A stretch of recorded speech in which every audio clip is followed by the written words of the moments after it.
मैंने स्टूडियो में बुलाया है मोटिवेशनल स्पीकर, जाने माने हस्ती सिर्फ होशियारपुर के नहीं बल्कि पूरे पंजाब और भारत के, प्रेम सैनी जी को। सर बहुत बहुत स्वागत है आपका। धन्यवाद पांडे जी, धन्यवाद। मैं जिस फील्ड से आता हूँ, मैं बच्चों के साथ जुड़ा हुआ हूँ और ख़ास तौर पे वो बच्चे जो कि करियर में लॉन्च होने के लिए तैयार हो रहे हैं। मेरे पास मेरा कंप्यूटर एजुकेशन सेंटर है और करियर के लिए बच्चों को पढ़ाता हूँ, तैयार करता हूँ, फील्ड के लिए लॉन्च करने के लिए रेडी करता हूँ है। और बच्चों को ये मैसेज देना हर टाइम कि किसी भी सिचुएशन को देखने के दो तरीके हो सकते हैं, दो नज़रिए हो सकते हैं। अगर उसी सिचुएशन को हम लोग पॉजिटिवली इवैल्यूएट करते हैं, देखते हैं, हमारा नज़रिया पॉजिटिव हो जाता है, तो उसी के अराउंड इतने सारे समाधान, इतने सारे सॉल्यूशंस पड़े हुए मिलते हैं और उस बोरियत का आगे उनके सक्सेस पे, जीवन पे बहुत सारा असर आ रहा है। यानी हम ध्यान और साधना का बच्चों को प्रैक्टिस ही नहीं करवा रहे हैं। मेडिटेशन हम बचपन से उसे बता ही नहीं रहे क्या हो रहा है,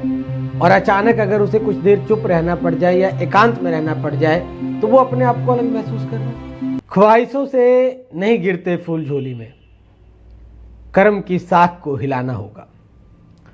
कुछ नहीं होगा कोसनी से अंधेरे को, हमें अपने हिस्से का दिया खुद ही जलाना होगा। ये बातें मैं अक्सर कहता हूँ। जानते हैं क्यों? क्योंकि ज़िंदगी बहुत बेशकीमती है, ज़िंदगी अनमोल है और ज़िंदगी ना मिलेगी दोबारा, ये बात सत्य है।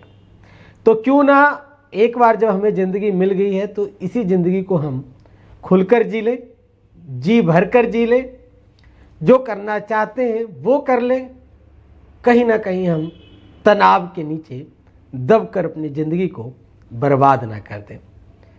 आज ज़िंदगी और तनाव के बीच बातचीत करने के लिए मैंने स्टूडियो में बुलाया है मोटिवेशनल स्पीकर, जाने माने हस्ती सिर्फ होशियारपुर के नहीं बल्कि पूरे पंजाब और भारत के, प्रेम सैनी जी को। सर बहुत बहुत स्वागत है आपका।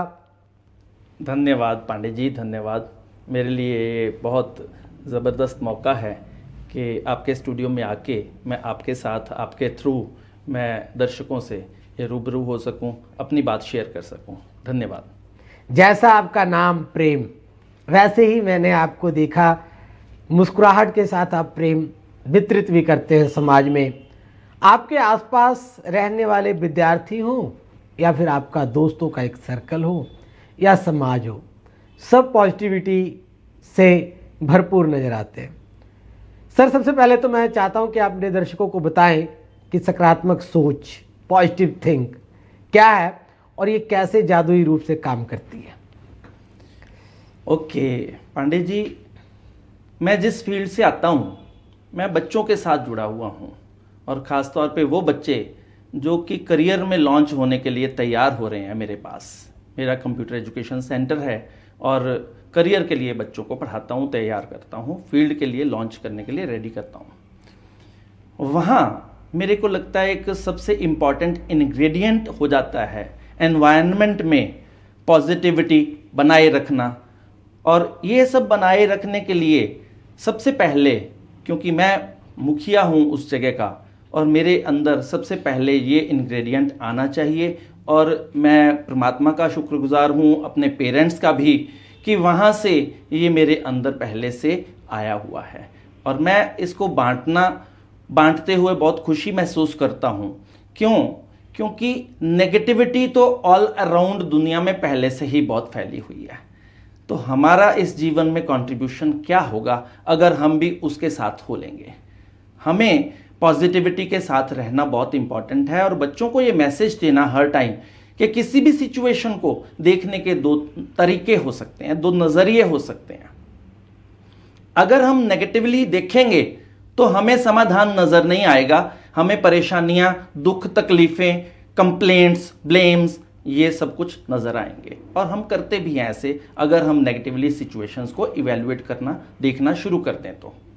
लेकिन अगर उसी सिचुएशन को हम लोग पॉजिटिवली इवैल्यूएट करते हैं, देखते हैं, हमारा नज़रिया पॉजिटिव हो जाता है, तो उसी के अराउंड इतने सारे समाधान, इतने सारे सॉल्यूशंस पड़े हुए मिलते हैं और चॉइस होती है हमारे पास उनमें से बेस्ट को चूज़ करने की और आगे बढ़ने की। सर एक छोटी सी कहानी है कि किसी कंपनी में एम्प्लॉय काम कर रहा है, वो बीते कई दिनों से काम कर रहा है और उसे लगा कि इस साल उसकी इंक्रीमेंट भी अच्छी लगेगी और उसकी प्रमोशन भी अच्छी होगी, पर उसकी जगह प्रमोशन किसी और की हो गई और इंक्रीमेंट भी उसे कम लगा। वो मानसिक तौर पे टूट गया और धीरे धीरे वो अपनी सारी प्रतिभा, जितने उसके अंदर स्किल थे, उसको भी उसने खो दिया और समाज ने एक, मतलब मैं कहूँ कि कुशल व्यक्ति को खो दिया। ऐसा क्यों होता है और ऐसे दौर से हम बाहर कैसे निकल सकते हैं जब हम मनोबल, हमारा मानसिक तौर पे मनोबल टूटता है? पांडे जी, जो जीवन में हमें एक्सपेक्टेशंस हैं ना, जो हम चाहते हैं, जिसके लिए हम मेहनत कर रहे होते हैं, उसको सक्सेस हासिल करने के लिए टाइमिंग जो है ना, वो हम डिसाइड कर लेते हैं, लेकिन बहुत बार वो पूरा हो नहीं पाता। जितनी मेहनत मैंने डाली, मेरे को बहुत बार लगेगा कि उतना रिजल्ट नहीं मिला। इस सिचुएशन को समझने के लिए मैं क्या बात करता हूं अपने स्टूडेंट्स के साथ कि एक इंसान है ना, उसको सिर्फ उस मोड़ तक नजर आता है, उसके बाद अगर गली या सड़क मुड़ जाती है, आगे क्या है वो नजर नहीं आता। हम लोग सिर्फ इतनी दृष्टि रखते हैं, इससे ज़्यादा आगे हमें नज़र नहीं आता होता। लेकिन भगवान की प्लान्स कुछ और होते हैं। बहुत बार मैंने जीवन में एक्सपीरियंस किया है कि जहाँ मेरे को जितना चाहा था उतना नहीं मिला, लेकिन उसके कुछ देर बाद जितना सोचा भी नहीं था उससे ज़्यादा मिला। तो ये इंसान को ये बात समझना बहुत इंपॉर्टेंट है कि मेरे प्लान्स तो हैं, लेकिन उसके प्लान्स मेरे लिए उससे भी ऊपर हैं। अगर मेरे प्लान्स फेल हुए तो उसके कामयाब होने वाले हैं। मेरे को लगे रहना है, मेरे को डटे रहना है। मनोबल गिराने की आवश्यकता बिल्कुल भी नहीं है, हमें डटे रहना जरूरी है। डोंट क्विट वाला एटीट्यूड अपने अंदर बना के रखना है। डटे रहो, सक्सेस झक मार के आपके पीछे आएगी। टिके रहो। यस। वक्त आने पर टिकोले ही पके आम में परिवर्तित हो जाते हैं। सर, क्या लगता है आपको, आज समाज या युवा वर्ग या हर एक वर्ग किस चीज़ को सबसे ज़्यादा फेस कर रहा है? मेरे को तो बहुत सारे इश्यूज सामने नज़र आते हैं। सबसे पहला इशू तो ये है कि घर से कभी ना नहीं मिलती एक बच्चे को, और बच्चे को, छोटे बच्चे हैं, 1 या 2 बच्चे हैं घर में, पेरेंट्स क्या कर रहे हैं कि बच्चे की ज़रूरत उसके बोलने से पहले हम पूरी करी जा रहे हैं, और जैसे जैसे उसकी रिक्वायरमेंट्स आगे बढ़ती हैं, 8-10 साल, 15 साल, 18 साल का बच्चा हुआ, आज तक उसको कुछ खास मांगना नहीं पड़ा, या फिर मांगा तो उसने सिर्फ एक बार मांगा, दूसरे बार आइटम उसके सामने थी, चाहे वो कुछ भी थी। अब इस सब से बच्चे ने क्या सीखा कि जीवन में सिर्फ बोलने से काम हो जाते हैं, बस इससे ज़्यादातर तो वो ये भी सोचता है सिर्फ सोचने से हो जाते हैं। उसके बाद उसका अगला स्टेप है, एक बार बोल लो काम हो जाता है।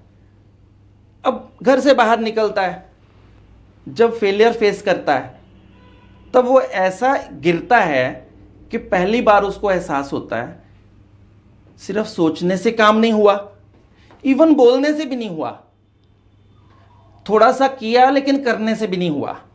अब उसको ये एक्सपीरियंस में था ही नहीं कि सब कुछ करने से भी फेलियर होती है।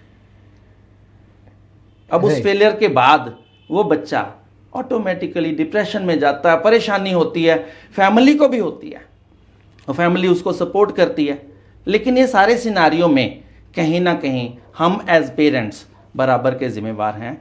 हमें बच्चे को ये बात सिखाते समझाते रहना है, उसके एक्सपीरियंस में आना चाहिए कि चीज़ मिल भी जाती है, नहीं भी मिलती, हम कामयाब हो भी जाते हैं, नहीं भी होते, और बहुत बार पेशेंस रखना पड़ता है। मेरे को याद है हम लोग अपने पेरेंट्स को कोई चीज़ के लिए बोलते थे तो कई बार वो साल बाद, कई बार 2 साल बाद, कई बार 5 साल बाद भी मिलती थी। लेकिन आज की डेट में मैं पेरेंट्स का भी देख रहा हूं कि वो इतना उतावले हैं बच्चों की ज़रूरतें पूरी करने के लिए। शायद वो वहां से आती है कि मेरे को कोई चीज़ अच्छे से मिली नहीं थी तो मैं अपने बच्चों को कमी ना छोड़ूं। भाव बहुत अच्छा है, लेकिन उसका परिणाम कुछ अच्छा नहीं हो रहा समाज में। बच्चे फिर उसी हिसाब से आगे चल करके प्रिपेयर हो जाते हैं अपने तरीके से। हाँ। और मुझे लगता है कि बहुत बड़ा कारण, सर आपको भी लगता है क्या कि बहुत बड़ा कारण है आजकल छोटी उम्र में लोग अपनी ज़िंदगी से तंग नजर आ जाते हैं? बोर हो जाते हैं जिंदगी से, जिंदगी को खत्म कर लेना सही चुनते हैं वो। बोरियत का एहसास मेरे को भी बहुत ज़्यादा बच्चों में नज़र आ रहा है। उसका रीज़न क्या है? छोटे बच्चे से ही हम लोग उसको हर टाइम बिजी रखने का इंतज़ाम दे रहे हैं। एग्जाम्पल के तौर पे, बच्चा अभी बेबी है, गोदी में है, वो दूध पी रहा है, तो उसके लिए एक मम्मा उसका मोबाइल, उस पर कोई वीडियो चला के उसको दिखा रही है, उसका एंटरटेनमेंट सोर्स बन रहा है। हर टाइम उसको एक खिलौना मिला तो वो खिलौने में 1 घंटे से बोर हुआ, अगले 1 घंटे के लिए उसको दूसरा खिलौना दिया गया, अगले दिन के लिए 5-7 खिलौने अलग से दिए गए। हमने बच्चों को इस तरीके से तैयार किया है कि वो बोर ना हो। जी। लेकिन जीवन में बहुत सारे काम ऐसे हैं जिसमें आपको शांति से बैठ के कुछ करना पड़ता है। वो इतना शांति से बैठना जानते ही नहीं जी। उनके लिए वो कंसिस्टेंटली कंसंट्रेशन बना के रखना वो भी बड़ा काम हो गया। वो बोर हो जाते हैं, बिल्कुल। और उस बोरियत का आगे उनके सक्सेस पे, जीवन पे बहुत सारा असर आ रहा है। यानी हम ध्यान और साधना का बच्चों को प्रैक्टिस ही नहीं करवा रहे। मेडिटेशन हम बचपन से उसे बता ही नहीं रहे क्या हो रहा है, और अचानक अगर उसे कुछ देर चुप रहना पड़ जाए या एकांत में रहना पड़ जाए तो वो अपने आप को अलग महसूस कर रहा है। मेरे को लगता है कि पेरेंट्स को साथ के साथ ही, जैसे आपने बात की साधना की, ध्यान की, जी, कुछ देर खाली बैठना, कुछ देर बैठ के सिर्फ बातचीत करना, इसकी पेरेंट्स को भी प्रैक्टिस की जरूरत अब आज की डेट में आ रही है। जी। मेरे को लग रहा है कि ये डिवाइस जो मोबाइल है हमारे हाथ में, इसने हमें थोड़ा सा खुद भी बच्चों से दूर किया है। उसका एक्सपीरियंस बच्चों को हो रहा है, और एक ही घर में रहते हुए अलग अलग कमरे में बंद हो जाना, या एक ड्राइंग रूम में बैठ के 3 या 4 लोग सारे अपने मोबाइल पे देख के कुछ कुछ करते रहना, ये इतना अच्छा एग्जाम्पल नहीं है बच्चों के लिए, और समाज के लिए भी, समाज के लिए भी काफी घातक साबित होने वाला है। इसका हो ही रहा है। इस मतलब अत्याधुनिक जीवन में हमने अंधाधुंध हर एक गतिविधि की, हर एक एक्टिविटी की, पर जो नहीं किया वो अपने गोल का निर्धारण, अपने लक्ष्य का निर्धारण हमने नहीं किया। लक्ष्य हमने निर्धारित नहीं किया। सही साहब, लक्ष्य को निर्धारित ना कर पाना किसी भी विद्यार्थी के लिए या व्यक्ति के लिए कितना खतरनाक और कितना घातक है, जिन्हें पता ही नहीं है कि पहुंचना कहाँ है और लगातार दौड़ जारी है। बिल्कुल सही बात की आपने। मेरी यंग बच्चों से बात लगातार होती रहती है, और मैं बहुत ज़्यादा उनसे बातें करते हुए ये पूछता हूँ सबसे पहले कि करना क्या चाहते हो जीवन में। तो 100 में से 95 बच्चे बहुत अच्छे से उसका जवाब नहीं दे पाते। रीजंस होंगे उसकी बैकग्राउंड में, मैं कई बार रीजंस में ज़्यादा जाता हूँ कि क्यों ऐसा हो रहा है, हमारे साथ क्यों ऐसा नहीं था। सबसे पहला रीज़न तो मेरे को ये नज़र आने लग गया, चॉइसेस इतनी ज़्यादा हो गई जो पहले बहुत कम होती थी। करियर की चॉइसेस भी कम होती थी। हमारे पास कितने करियर थे? 2, 4, 5, 7, 8, 10 करियर। आज की डेट में बच्चों के सामने अगर देखा जाए तो 500 करियर की चॉइस है सामने से, कुछ भी कर ले। और क्योंकि वो एक चीज़ में बोर हो जाता है बहुत जल्दी, जैसे पहले हमने बात की, तो वो एक चीज़ ट्राई करता है, उसके बाद उसको लगता है नहीं, मैं इसके लिए नहीं बना, ये मेरे लिए नहीं बनी, मेरे को कुछ और करना है। इधर उधर से देखता है, मोबाइल में रील्स आ रही हैं, उसमें किसी ने कुछ और किया, वो बहुत खुश हो गया, उसको लगा कि मेरे को भी यही करना है। अब जब करने लगा तब उसको पता चला कि नहीं, ये भी मेरे लिए नहीं बना। तो अपने आप के साथ बैठना, अपने आप को जानना, पहचानना, समझना, जब तक ये नहीं होता तब तक हम अपना सही गोल भी निर्धारित कर नहीं पाएंगे। ये बहुत ज़रूरी है कि मेरे को मेरे इंटरेस्ट के बारे में तो पहले पता हो, मैं फॉलो क्या कर रहा हूँ। अपने किसी फ्रेंड को, हो सकता है वो अपने इंटरेस्ट को फॉलो करता हुआ कोई एक पर्टिकुलर गोल सेटल कर लेता है जी, लेकिन मैं उसके पीछे भागता हूं जी, मेरा इंटरेस्ट तो उसमें है ही नहीं, फिर मैं तो अपने आप ही उसमें थोड़ा सा आगे जाके मुड़ जाऊंगा, या फिर अपसेट हो जाऊंगा, डिप्रेशन आएगा बाद में। या फिर पेरेंट्स कई बार अपने बच्चे के लिए खुद गोल्स बना के देना चाहते हैं, वो भी थोड़ी गड़बड़ है। बिकॉज मैंने पेरेंट्स के मतलब बच्चे का गोल खुद तय कर लेते हैं। किसी ने डॉक्टर बनना है, इसने इंजीनियर बनना है, या इसने जर्नलिस्ट बनना है, ये गलत है। मैं उसको गलत नहीं बोलूंगा, पेरेंट्स की आकांक्षाएं हैं। बहुत बार तो ऐसे देखा गया कि एक पेरेंट कुछ बनना चाहता था जी, हालात ऐसे हुए वो नहीं बन पाया जी, उसके दिमाग में अब हर टाइम वो रहता है मेरा बेटा ये बनेगा, मेरी बेटी ये बनेगी। और मैं रुक रहा हूं सर, ये एक बहुत बड़ा उदाहरण है। देश के बहुत वर्ल्ड फेमस क्रिकेटर और उनके पिताजी की जो जुगलबंदी है, चलिए मैं नाम यहाँ नहीं लूंगा, वो अक्सर चर्चा में रहता है कि जो मैं नहीं कर पाया वो मेरा बेटा करेगा। हाँ। और अगर बेटा उस तरह से नहीं कर पाया फिर भी कभी बात आपस में बनेगी नहीं। जी सर, बिल्कुल ऐसे ही होता है, ये उसमें कुछ बुरा है भी नहीं। लेकिन आज ज़माना ऐसा है कि बच्चे अपनी पसंद और नापसंद सामने रखना शुरू कर दिया है। जैसे मैं था ना, मैं अपने पापा को अपनी पसंद नहीं बताता था। उन्होंने जो बोल दिया या फिर मैंने बात की सॉफ्टली और पूछा पापा जी ये कर लूँ, तो उन्होंने यस बोल दिया तो मेरे लिए वो बहुत ही अच्छा हो गया। नहीं बोला तो जो बोलेंगे मैं आराम से कर लूँगा, मेरे लिए कोई मुश्किल नहीं है, मैं फ्लेक्सिबल भी हूँ। लेकिन आज की डेट में बच्चा अपनी बात बोल्डली रखता है और रखना जानता है। वो कहता है कि मेरे को तो ये करना है। अब अगर पेरेंट्स भी उतना ही स्ट्रिक्ट हो जाएं कि नहीं तू ये नहीं ये करेगा, उस केस में करियर बच्चे का तबाह हो जाता है। ताजा उदाहरण है IIT वाले बाबा जो महाकुंभ से फेमस हो रहे हैं, अभय सिंह। हाँ। कहते हैं कि जबरदस्ती मुझे, वो कहते हैं पहले UPSC की परीक्षा क्रैक कर ले, पड़ोसियों के लिए क्रैक कर ले। तो भाई मैं क्यों करूं। फिर एरोस्पेस में उन्होंने इंजीनियरिंग बीटेक करने के बाद फिर अध्यात्म की खोज में निकल गए। तो ये एक ताजा उदाहरण है और इस वक्त का उदाहरण है जो कि भी ट्रेंड कर रहा है। तो सर मन के डर को कैसे व्यक्ति बाहर निकाले, बच्चा बाहर निकाले। मन के डर के आगे वो हार जाता है। हम अक्सर कहते हैं मन के जीते जीत है और मन के हारे हार। मन ही उसका कह देता है कि तू ये कर ही नहीं सकता, और वहां वो हार जाता है, वहां सब कुछ खत्म हो जाता है। कैसे उभर पाए इससे? जो जिसको हम डर बोलते हैं ना जी, डर एक्चुअली वास्तविकता नहीं है। ये समझना बहुत इंपॉर्टेंट है और बच्चों को रियलाइज कराना बहुत इंपॉर्टेंट है कि सच्चाई कुछ और है और डर सिर्फ एक मन में वहम है जो आपको ये बता रहा है कि तेरे से नहीं होगा, तू नहीं कर सकता। इसमें सबसे पहले तो सेल्फ कॉन्फिडेंस, अपने अंदर कहीं ना कहीं कुछ कमी को ध्यान रखना और दूसरों में मेरे को स्ट्रेंथ नजर आए। ये कहाँ से आया? हमें बेसिकली अपनी कॉन्फिडेंस होना चाहिए कि मेरे में ये गुण हैं। इसमें हम लोग प्रैक्टिस करवाते हैं, अपनी स्ट्रेंथ्स लिखो, जानो पहचानो कि मेरे अंदर गुण क्या है और उन गुणों के बेसिस पे मैं जीवन को आगे जीना शुरू करूं, अपने गोल्स को फॉलो करना शुरू करूं। और जो डर महसूस हो रहा है ना, वो तो जिस चीज से डर है उस काम को करने से ही डर खत्म होगा, कोई दूसरा साधन बना नहीं आज तक। डर लगता है तो वो करो।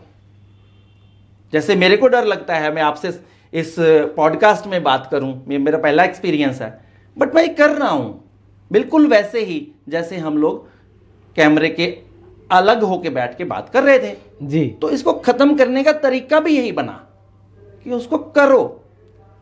कोई भी काम जब आपने पहली बार किया, स्वाभाविक है अंदर से कुछ ना कुछ महसूस होगा। दूसरी तीसरी चौथी बार किया तो काम हो गया। तो अपनी पुराने टाइम में नजर मारनी चाहिए। अगर मेरे को डर लगता है इस काम के लिए तो मैं अपने आप को कैसे प्रेरित करता हूं कि कितने कामों से मेरे को डर लग रहा था।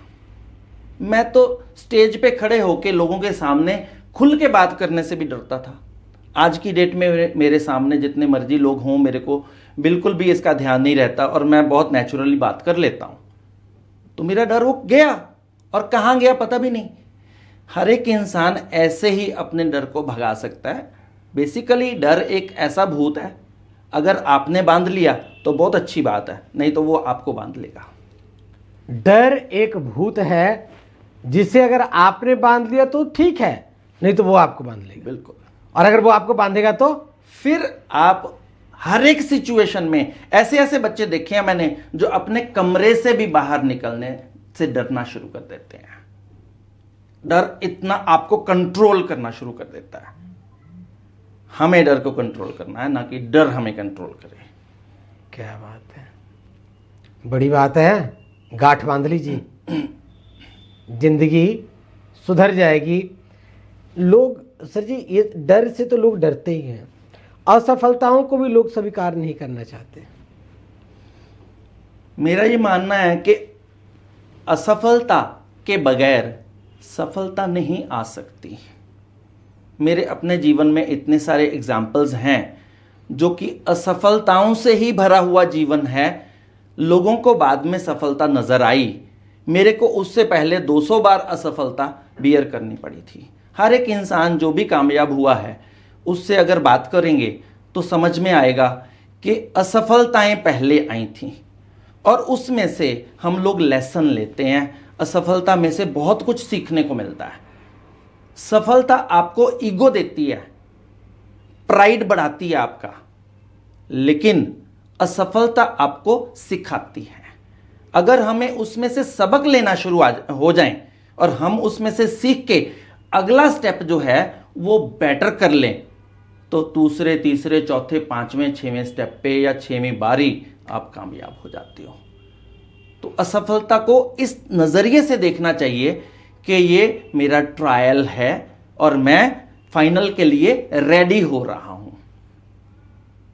जितनी अच्छे से प्रैक्टिस करेंगे और ट्रायल करेंगे उतना ही अच्छे से हम लोग बाद में टूर्नामेंट फेस कर पाएंगे। तो उससे डरना नहीं है, घबराना नहीं है, घबराने की जरूरत ही नहीं है, एक्सेप्ट करना है, एक्सेप्ट करके आगे बढ़ना है। और लोग गलतियों को भी नहीं मानते। अब पहले लोग गलती मान लेते थे, स्वीकार कर लेते थे, उसमें सुधार कर लेते थे। अब नहीं मानते, अब गलतियों पर बहस शुरू होती है और बहस के बाद लड़ाई होती है, लड़ाई के बाद थाने और उसके बाद कोर्ट और कचहरी, मामला बहुत आगे बढ़ जाता है। कुछ देखते देखते मेरे ये चीज़ें सामने नज़र आना शुरू हुई। जब हम छोटे थे तो हमें गलती का एहसास बहुत ही जल्दी होता था और हमें सॉरी फील करने में कोई बुरा नहीं लगता था। मेरे बच्चे हुए, उनको सॉरी बुलवाना, फील करवाना मेरे को मेहनत लगी उनको सिखाने में। और आज के बच्चे जो हैं वो बिल्कुल भी सॉरी फील नहीं करते। फील करना तो दूर की बात है, बोलते भी नहीं है। वो तो कहते हैं पुष्पा झुकेगा नहीं। यस, इस तरीके से बात होती है। तो उसका रीजन क्या है?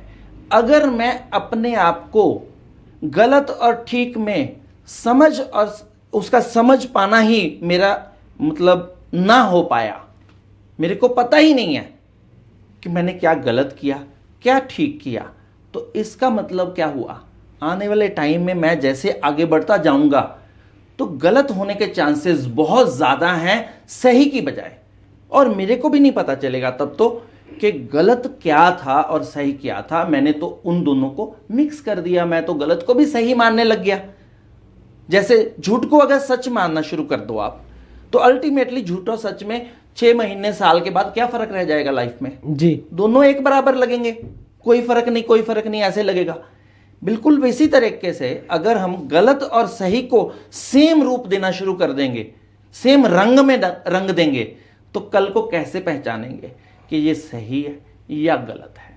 और जब गलतियां इतनी ज्यादा हावी हो जाएंगी हमारे ऊपर, जिसको हम सही मान रहे थे, फिर लड़ाई झगड़े, कोर्ट कचहरी और पुलिस थाना, यही रह जाता है। माफ नहीं करना चाहते लोग। अब पहले माफी दे देते थे, अब बदला लेना चाहते हैं।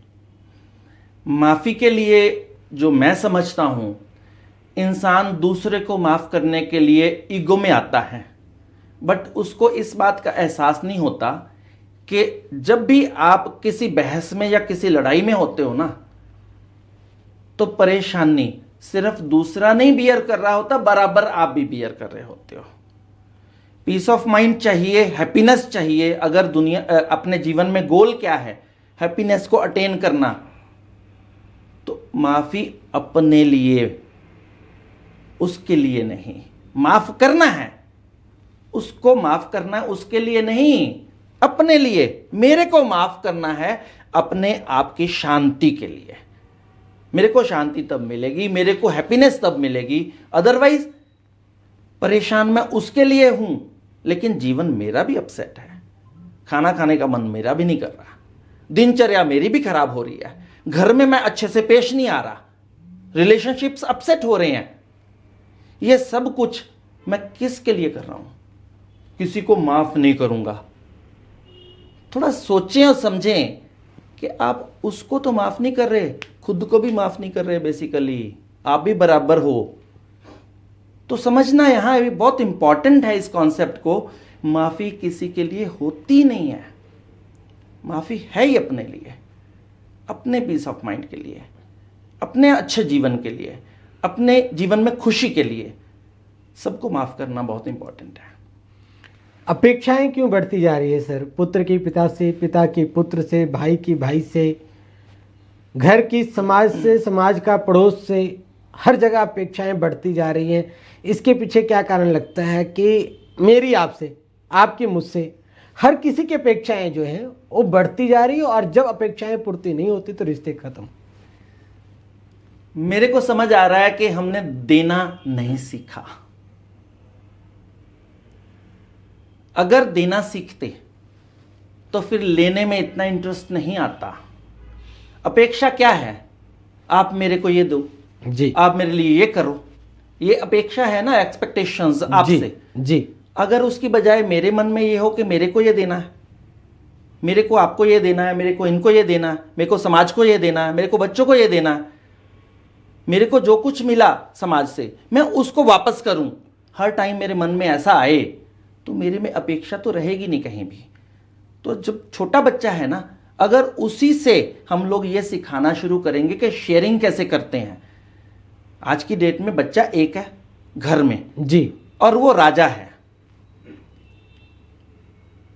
उसकी हर एक बात पूरी हो रही है, सब कुछ जो आ रहा है घर में वो उसके लिए आ रहा है जी। अपेक्षा तो बनेगी बनेगी, क्यों नहीं बनेगी? उसको हमने क्या बनाया कि तू राजा है, सारे लोग तेरे लिए प्रजा हैं। और वो बड़ा होता है जाके 15, 16, 18 साल का, अपेक्षाएं और बड़ी होती हैं। फिर वो कहीं ना कहीं उसको सेटबैक लगता है जब अपेक्षा पूरी नहीं होती, फिर वो परेशान होता है। लेकिन उसको ये बात समझ नहीं आएगी तब, क्योंकि वो इसके साथ बड़ा हुआ है कि वो राजा है, उसको सब कुछ मिलेगा, सब देंगे। बजाय इसके हमें पेरेंटिंग में यहाँ ये सिखाने की ज़रूरत थी कि हमें चीज़ों को शेयर करके बांट के खाना चाहिए, बांट के खेलना चाहिए। जो बहुत गरीब बच्चे हैं उनके साथ अपने बच्चे को कहीं ना कहीं मिलाना, उनसे शेयर करवाना, उनसे कुछ दान करवाना, उनको कुछ सामान दिलवाना। ये छोटी छोटी एग्जाम्पल्स ऐसी हो सकती हैं कि बच्चा बड़ा होते होते ये समझे कि चीज़ें देनी भी होती हैं। अपेक्षाएं ऑटोमेटिकली हट जाती हैं, फिर नाराजगी भी खत्म हो जाएगी, फिर बिल्कुल। जब अपेक्षाएं खत्म हो जाएगी। यस। आलोचना आज का ट्रेंड बनता जा रहा है। अब लोग किसी की सराहना नहीं कर रहे। क्या लगता है आपको सर, क्यों इतना बड़ा परिवर्तन आ गया? अब लोग आलोचना करते हैं, चाहे वो सोशल मीडिया हो या फिर वो जीवन का प्लेटफॉर्म हो, जहाँ 4 लोग बैठ जुगलबंदी करते थे पहले, अब आलोचना की ओर बढ़ गए लोग। कमियां खामियां जो हैं उसका प्रचार प्रसार ज़्यादा, खूबियों का कम कर रहे हैं। 1-2 रीजन जो मेरे को सामने नजर आ रहे हैं। एक तो वो सोशल मीडिया जो है उस पे आलोचना करना, किसी के सामने ना आके उसके बारे में कुछ बोल देना बहुत आसान है। अब आपके सामने मैं बैठा हूं, आपकी आलोचना मेरे को करनी बड़ी डिफिकल्ट लगेगी। और सपोज करो आपके सामने नहीं हूं, सोशल मीडिया का मेरे पास मोबाइल पे कंट्रोल है, मैं कुछ भी लिख दूं, बहुत आसान है। एक रीजन तो ये है। दूसरा, अपनी तरफ ध्यान देने की बजाय, अपनी कमियों की तरफ ध्यान देने की बजाय लोगों की कमियों की तरफ हर टाइम ऐसे स्कैनर लगा के रखना, उसमें ये कमी, उसमें ये कमी, उसमें ये कमी, उसमें ये कमी। अपना सुधार क्या होगा उसमें? मेरे में उससे क्या इंप्रूवमेंट आ जाएगी? मैं सारी दुनिया की आलोचना कर दूं, मैं कैसे बेहतर इंसान बन सकता हूं? इंसान को यह समझना बहुत इंपॉर्टेंट है कि कुछ भी मैं कर रहा हूं ना, उसमें मेरी पीस ऑफ माइंड कितनी डिस्टर्ब हो रही है, मेरी हैप्पीनेस कितनी डिस्टर्ब हो रही है। अगर ये ध्यान रखना शुरू कर दें, आलोचना आप करके कभी खुश नहीं होंगे। सफलता इंसान को कैसे मिलेगी? सफल होने के लिए इंसान को क्या क्या गुण जो हैं वो अपनाने पड़ेंगे? मेरे को लगता है बहुत सारे गुण चाहिए सफल होने के लिए। पैशनेट होना पड़ता है। सबसे पहले आपने बात की थी गोल की जी। और शुरुआत गोल से होती है। जब तक गोल नहीं पता ना तब तक सफलता को आंका नहीं जा सकता। जैसे अब फुटबॉल की ग्राउंड देख लो, उसमें जितना मर्जी भाग दौड़ कर लो फुटबॉल को लेके, जब तक वो पोल्स नहीं लगे हुए जिसके अंदर से बाल को निकालना है तब तक आप जितना मर्जी भाग लो उसका कुछ रिजल्ट नहीं है। उसको आप मेजर नहीं कर सकते, उसको आंक नहीं सकते। तो आंकने के लिए सबसे पहले पोल्स चाहिए कि मैं इसमें से बॉल निकालूंगा, तब गोल होगा। हाँ, तो वो गोल निर्धारित करना बहुत ज़रूरी है। बहुत बड़ा गोल ना भी हो, छोटा हासिल कर लो। 6 महीने साल का गोल बना लो कि मेरे को 1 साल के अंदर ये करना है। उसके लिए फिर आप हर रोज़ एफर्ट करो और बिना नागा ये ध्यान रखो कि जो मेरे काम हो रहे हैं, एक्शंस मैं कर रहा हूँ, वो मेरे को गोल की तरफ लेके जा रहे हैं या गोल से पीछे को लेके जा रहे हैं। हर रोज़ ये मूल्यांकन खुद करना पड़ता है कि मैं उधर बढ़ रहा हूं या फिर पीछे जा रहा हूं या फिर लेफ्ट राइट हो गया कहीं। अगर तो मैं गोल की तरफ ध्यान रखते हुए मेहनत करते हुए आगे बढ़ता रहूंगा, चाहे मैं कहता हूं कि स्लो बढ़ूं, धीरे से करूं, मेरे से बहुत ज़्यादा ना भी हो, बट अल्टीमेटली अगर मैं क्विट नहीं करता तो मैं गोल को हासिल कर लूंगा। सफलता हासिल करना इतना डिफिकल्ट नहीं है। मेरे को लगता है अच्छे इंसान बनना, अच्छे इंसान के गुण होना, ये बहुत इम्पॉर्टेंट हो गया है। अगर ये है तो आप सफल हैं, अगर ये नहीं है तो सफलता बहुत दूर है। आज आपको लगता है समाज सही दिशा में आगे बढ़ रहा है? अफसोस के साथ बोलता हूं कि मेरे को नहीं लगता कि समाज सही दिशा में जा रहा है। बहुत सारी चीज़ें हैं जो कि परेशान करती हैं। जब भी मैं बच्चों के साथ बात करता हूं, मिलता हूं, इंटरेक्ट करता हूं, उनकी सोच पे देखता हूं, तो बहुत सारा कुछ ऐसा है जो जिसमें मेरे को तो हमारी कंप्यूटर की लैंग्वेज में बोलें तो वायरस ही लग गया लगता है। अभी एंटीवायरस सोचने की ज़रूरत है। सहने की क्षमता खत्म होती जा रही है। यस, थोड़ी सी टकराव होती है, गाड़ी के आगे से गाड़ी निकल जाए, गोलियां चल जाती हैं। यस। क्यों? मैं खुद इसको एक्सपीरियंस करता हूँ। मैं काफ़ी ड्राइविंग करता हूँ। मेरी शौक़ है, आप ये कह लो कि खूब ड्राइव करता हूँ मैं। सड़क पे इतना कॉन्शियस हो गया हूँ मैं अभी लेटली कि अगर कहीं कुछ किसी की भी गलती हुई और मैं उसको आगे से ये नहीं बोलूँगा कि तूने ये क्यों किया, ये क्या किया, और मैं तैयार हूँ आगे से ऐसे सॉरी फील करके निकल जाने के लिए। इसका रीज़न बहुत सिंपल है कि गुस्सा बहुत ज़्यादा है, बच्चों में तनाव बहुत ज़्यादा है, एक्सपेक्टेशंस आपने बताया, अनफुलफिल्ड एक्सपेक्टेशंस इतनी सारी लेके घूम रहे हैं हम लोग, और सड़क पे भी चलते चलते दिमाग कहीं और चल रहा है। बहुत सारे केसेस में या तो मोबाइल हाथ में है या अगर जेब में भी है तो दिमाग कहीं और है। तो उस सब के साथ साथ हम सड़क पे जा रहे हैं, गलती होना बहुत स्वाभाविक है, बट गुस्से की वजह से हम लोग उसको बर्दाश्त नहीं कर पा रहे। एंगर मैनेजमेंट या उसको डील करने का कुछ तरीका ही नहीं है, हमने सीखा ही नहीं है। वो सीखना भी बहुत ज़रूरी है। गुस्से से भी एक इंसान दूसरे को ही परेशान नहीं करता, खुद भी परेशान होता है।